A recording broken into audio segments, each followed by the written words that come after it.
losing Game 7 in terms of his decision to join the team. Quote, well, as it started to unfold, it was no question, no way you could go to this team. And I was just like a kid, like, I'd really like to play with these guys. I'd get wide open threes. I could just run up and down the court, get wide open layups. I was basically begging him. I was like, yo, this would be nice. Then once I sat down with these guys, everything that I wanted to know about them, they kind of showed me. But we don't have to talk about that, though, because they didn't get the job done, and they came after me, and who knows what would have happened. But I guess you could say I'm glad they lost. Stephen A., any problems with these comments from KD? I believe there is. I believe anybody that should have a problem with KD because, listen, we're not going to question the integrity of Kevin Durant. Kevin Durant is a superstar. Kevin Durant is one of the top 3 players in the world. And I hate having to get on him about this stuff because even though I agree, I firmly believe and will never change the fact that I think his decision to go to the Golden State Warriors is the weakest move I've ever seen by a superstar. The fact of the matter is it's his right to make it, and it doesn't make him any less of a person, and it certainly doesn't make him any less of a basketball player. It's just that, I just thought it was a weak move. Having said all of that, I don't think that Kevin Durant understands the magnitude of what transpired last year. When he decided to go to Golden State, you know what people instantly thought about, Max?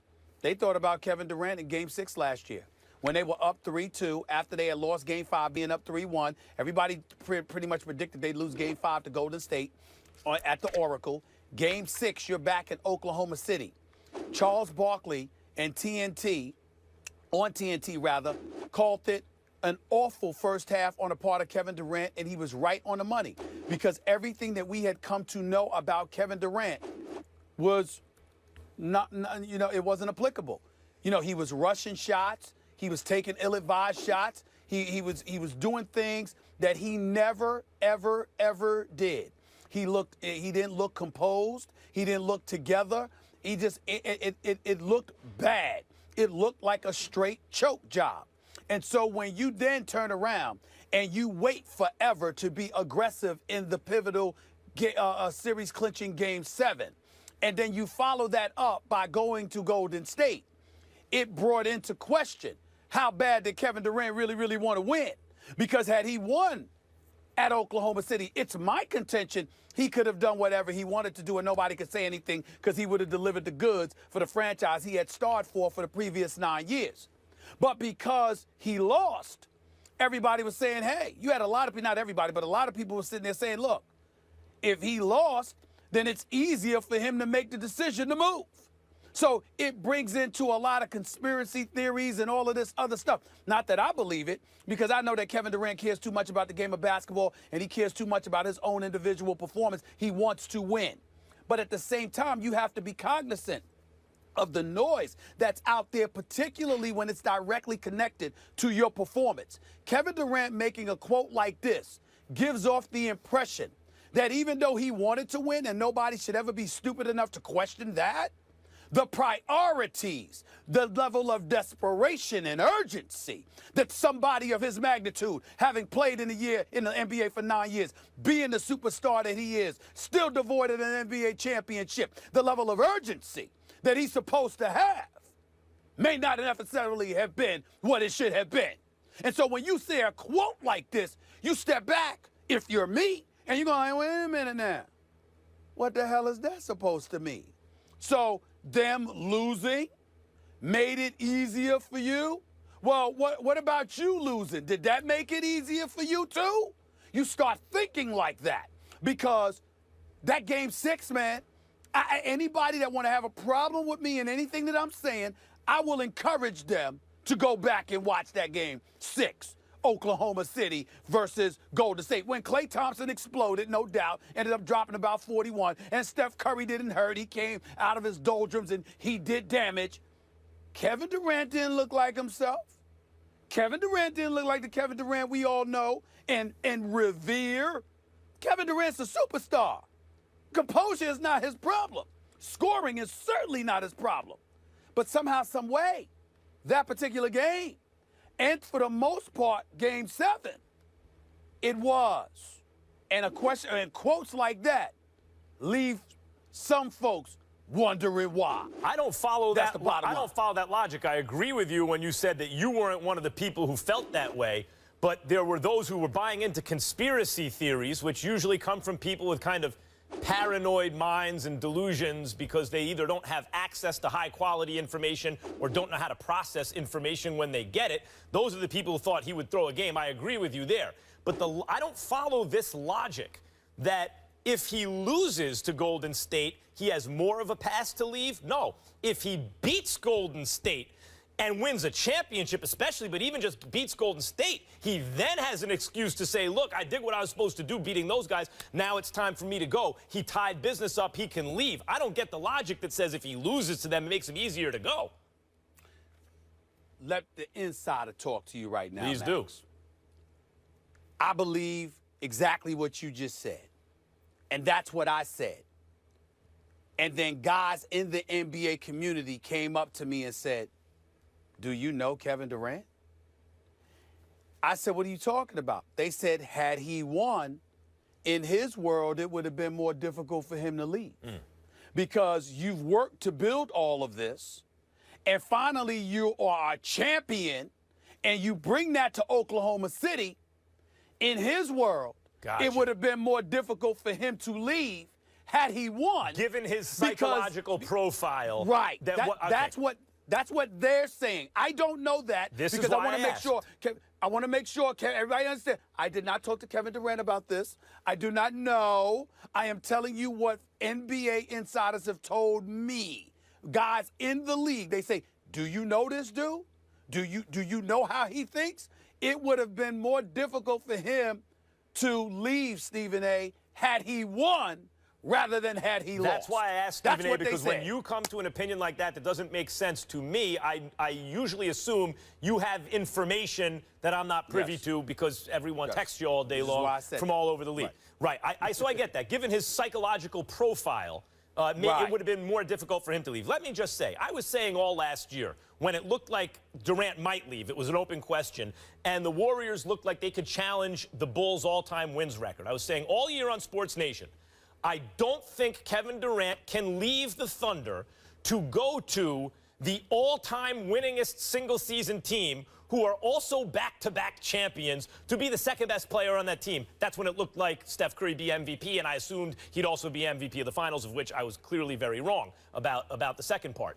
At any rate, I would maintain that position the whole time. Once they lost, meaning Golden State lost in the finals, I also said on Sports Nation at the time, this opens the door for Kevin Durant because he's no longer going to the winningest team ever, back-to-back champions. He's going to a team that couldn't get over the LeBron hump because it's really Mount Everest LeBron. It's tacit acknowledgement that LeBron is so great that when he has a crew, boy, it's going to take more than the winningest team ever. You got to add also the best available superstar, and then maybe you can get over him. So I thought there was an opening for him. And let me just say, for those who would excoriate Kevin Durant about this, and I know you've made the distinction between what LeBron did forming a team and Kevin Durant joining a team already with chemistry.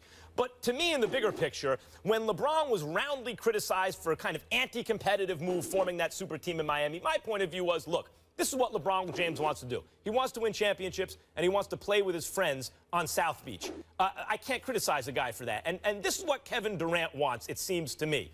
He wants to play basketball the way he thinks it should be played. He doesn't want to be in a situation with another superstar where it's constantly about who takes the last shot, who's the alpha. He wants to fit in as an important piece on a team where the guy who takes the shot is the open man. And in Golden State, he saw that. And the fact that they lost gave him the kind of just enough daylight, just enough of an opening to actually join them. Fine. We disagree there because I don't want to use the word excoriate because he certainly has the right to do what he did, and he's no scrub. He's going to be a superstar no matter what team he's playing for because he's one of the top 3 players in the world.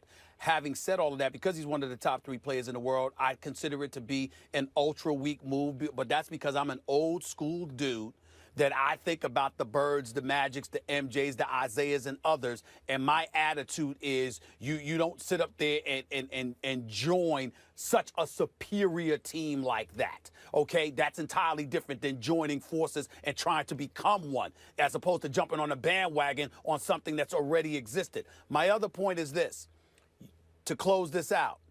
what you said about why Kevin Durant, Golden State losing and that made it easier.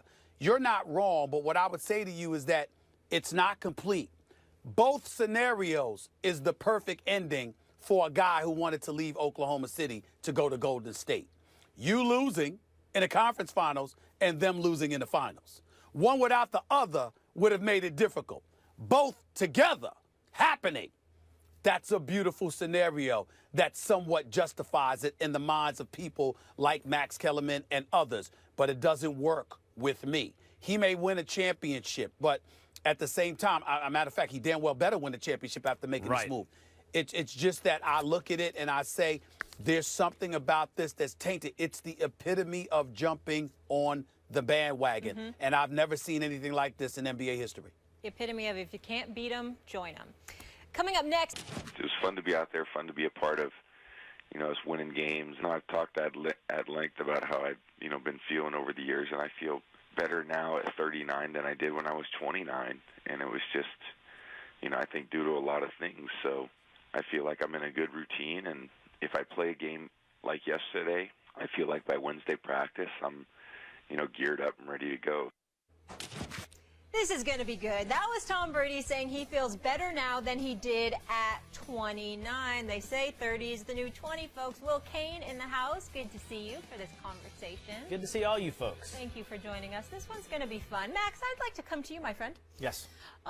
Would you still stand by your statement at this point after hearing Brady's comments that he feels better now at 39, that he will be falling off a cliff sooner than later? Of course. I said in the next 18 months at the time, because no one plays well at 41. I left out Warren Moon, who had one very good season.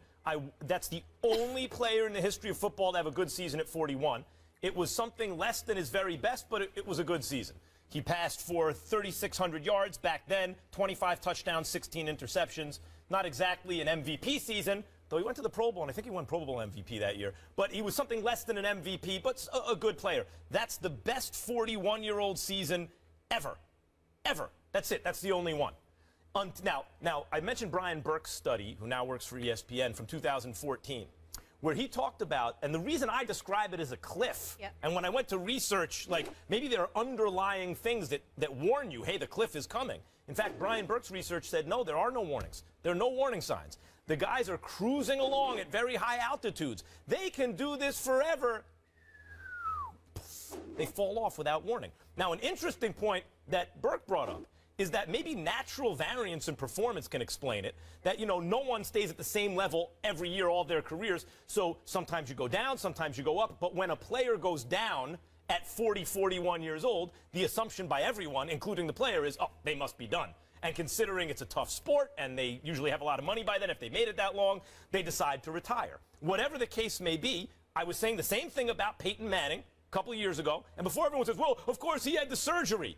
Yeah, right. But I'm talking about when he was throwing his 55 touchdowns. Oh, he could do this forever. Peyton could go till 45. Look at this. No, guys. He's heading for a cliff. No, he can go. The next year he was on pace to do the same thing. Wound up with 39 because he started falling off because the injuries started adding up. And then, sure enough, there went the cliff, and he went falling off like every player, including Brett Favre, including everyone who ever lived, who played the position. Tom Brady is cruising along at an incredibly high altitude. He's my pick for greatest quarterback of all time. He will be 40 years old in August. Trying to couch it. Here comes the... I know you aren't talking about letting someone else speak. Yes, I am. Actually, Go yes, ahead, I am. I promise you, if there was a clock, you dominate it. Trust me. Can we get a clock? Okay, let's get a clock. Go ahead. Let's get a clock. I'm up. Go ahead, Will. I thought I was a deciding vote between this epic battle between you two. Oh. No, go ahead. No, it's you. Oh, you want me to make this rebuttal? You're going to let me Yes. take the reins here, Stephen A. Let me show you what I'm up against, by the way. I sit down here at the table. You're off in L.A., and look what I'm faced with. This. Can you see that, Stephen A? That is a list of all 40-year-old quarterbacks. This is Max's spreadsheet of all the quarterbacks he's ready to throw down here today. Yeah. Right. I don't need it. I don't need it. Right, because you're not going to talk about facts. I'm going to tell you about facts. I don't need it, but notice he kept it over there. And now he's referring to it. Go ahead. By the way, Will, before you speak, I'm proud of the shirt, tie, jacket combination. This is the second week in a row I'm very, very proud of you. Very proud. You're getting there. My You're spot there. on this show is entrenched firmly between you two, Stephen A., because about 30 seconds before we went on air, Max made fun of my shirt.